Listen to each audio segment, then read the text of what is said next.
My dearest Travelista, come on in here, honey. I saved the seat just for you, as I always do. I am your host, Tyra Andre. Welcome to the podcast. So, in today's episode, we are going to talk about budgeting for your travels. So, we are going to go way back before I even knew that the travel industry was a thing, way back to when I was just a consumer as a clinical laboratory scientist trying to budget every single thing. We're going to go way back to the beginning. So, me personally, how I have always budgeted was income tax time, you guys. Travel for me throughout my life has become something that's non-negotiable. Like I'm not going to negotiate, not traveling. If I start a new job, I always tell them, about a certain date that I have to take before then. It may be a wedding that I have to go to.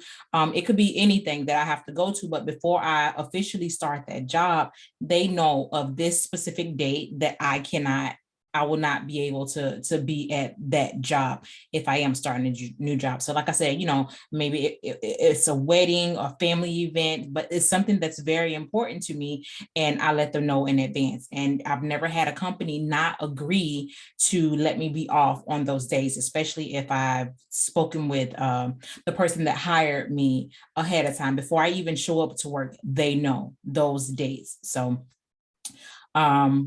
this is way back. So the first thing that I would tell anyone that's trying to budget for a trip is income tax time. And I know you guys during income tax time that you guys may have thoughts in your head of what you want to use the money for this or for that. But the truth is, you guys, if you guys don't name the money's going to be gone. The money's going to go somewhere. Like, just think about it. Have you ever gotten an income tax or big, large lump sum of money, and then, months down the road or a year or so down the road, you ask yourself, what did I do with that money? I know I'm not the only person that has ever happened to. So what I have learned to do was budget myself. And now that I know more about budgeting, I do use a plan by Dave Ramsey. He's a financial advisor, and the plan is basically free. It's baby steps, to financial freedom. I name my money. By listening to Dave Ramsey, it has taught me to name the money before you even get it. So, honey, listen, that income tax is coming. You know about how much it's going to be. Why not name some of that money? So if you already know that you have some important things to do, you have to get new tires for the car, that the kids need stuff coming up. Okay, budget for that. Name that income tax. If you know that you're going to get $3,000, $4,000, $5,000 or more, name it. Sit down and come up with a plan for that money. So let's say you had you set aside $1,000 for travel. Out of that, guess what? Out of that $1,000, you can possibly make 2 trips out of that. Okay.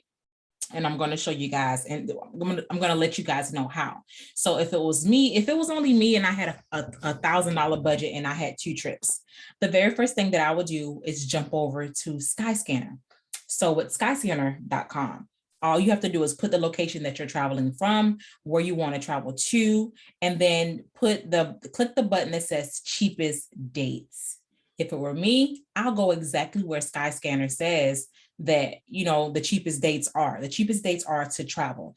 Or if you're like some people where you can't travel unless the kids are out of school, I get it. Use those weekend days. Some days kids are out of school on a Monday, or they get an extra day off or so. Use those days, you guys. So instead of having a 2 or 3 day weekend, hey, take one extra day off of work, take one extra day out of school and make that a 4-day trip somewhere, just a 4-day trip somewhere. That $1,000 can be turned into 2 or 3 trips, depending on where you're trying to go. So that's the first thing that I would recommend doing. Name your money. The other thing is use Skyscanner, okay? And so another thing is when it comes to air, now that you know the dates of travel that you're going to be traveling, use a website, and it's called Airfordable, okay? Airfordable, it simply puts your flights on a payment plan, okay? So you put down a little bit, and then you pay yourself you put down a little bit and then you pay yourself you put down a little bit and then you pay the payment plan as Air Affordable has said the payment plan will be. So that's another thing that I would recommend doing is using Air Affordable. Okay. Let's see.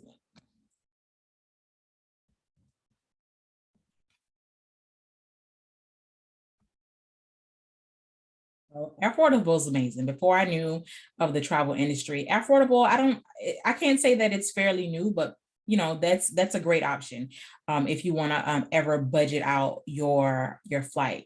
So name the money. Take, every time you get paid, set aside, $20 or $50 out of each check. Like you have to literally make it invisible. Like there's money that comes out of my check and it goes to a separate account, and this is when I was working in corporate America full time as a clinical laboratory scientist.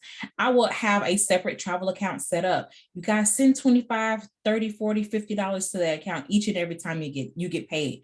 And you will be surprised by how much money is going to be in that account at the end of the year or by the time it's time for you to travel.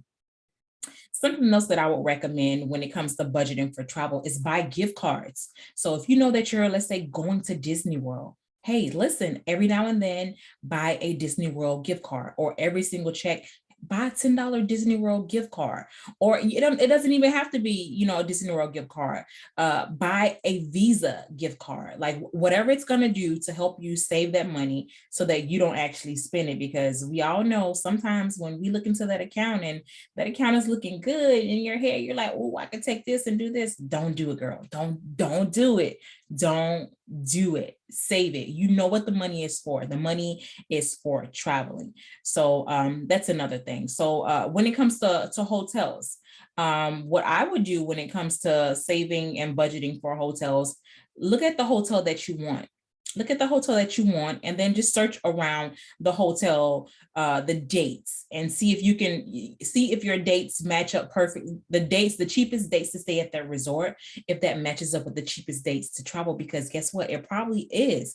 Those flights are cheap for those dates for a reason. So you never know. And if they don't match up, guess what? Find more dates, find more travel dates that, that match up where the flight and the hotel are both, it just says, where the flight and the hotel are adding up when it comes to cost. So that's something that I would recommend doing. But you know what? If you can't even afford, to fly out anywhere, it's okay, you guys. There's so many different ways to travel. You got your Amtrak, you got your bus, your Greyhound bus.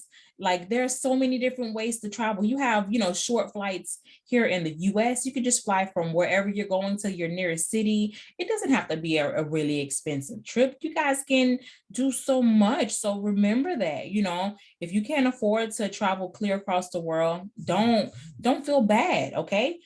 Jump on that nearest flight. There's flight deals that's always going on, you guys. Jump on the next best flight deal and go somewhere.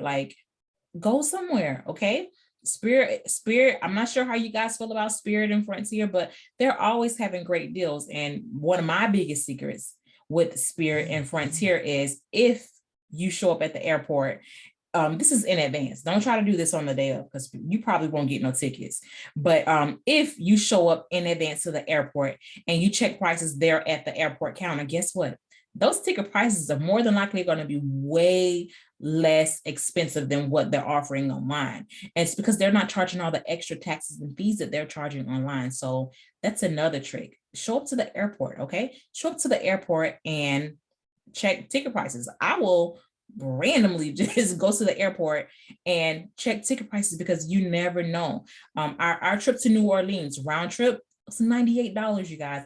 $98 round trip for two people, for me and my baby. And those tickets, regular price, it was about $170, $180. I think the lowest I saw was like $166 or something like that, but $98. So that's extra money that you can use on shopping or extra money that you can use on souvenirs. So that's that. So remember, if you're trying to budget for travel, listen, use Skyscanner. Skyscanner is an amazing site. Use Affordable. Affordable is another amazing site. Remember, everybody, well, I can't say everybody. Most of everybody gets an income tax back. Name that income tax money. Don't let it name you, because guess what? Murphy's Law, something is always going to happen. So name that money and make it non-negotiable when it comes to travel. Listen, my travel account is for travel. I don't care if the roof falls in. I'm not touching my travel money for something else. Like, no, I'll figure out something else. And you'll be amazed how much you can think and figure things out when you put your thinking cap on. When some money is not, untouchable, you'll be amazed at the things that you can figure out. So name your money.